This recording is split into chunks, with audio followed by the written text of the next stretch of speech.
XRio. The first matter that should be discussed in the XRio part of the instruction is the reason for turning to these files. The first reason was the Rio files did not have a specific set of standards for coding. For example, if from the list of Rio files of the relays on the Load XRio and Rio file from list page, which is provided in the software, the LZ91, LZ92 Rio, and 1161 Rio files are opened in the notepad, you can see that these two files have different coding and there is no specific standard to them.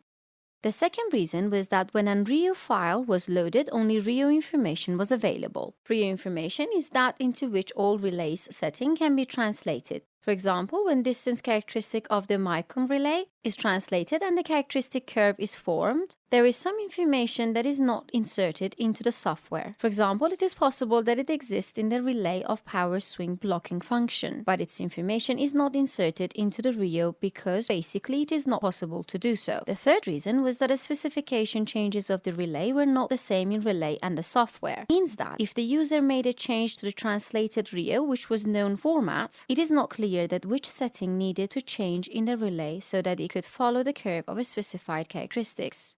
The fourth reason was that if a parameter was changed from the setting of the relay, it was necessary to get those settings again from the Rio relay, and this file had to be loaded and translated in the software so that the relay and software settings were exactly the same. The second important matter, which is related to XRio, is that the user needs to know the components of an XRio file and what happens when it is loaded in the Vebko software. To explain this a little further, an XRio file is loaded from the MICOM P441 relay.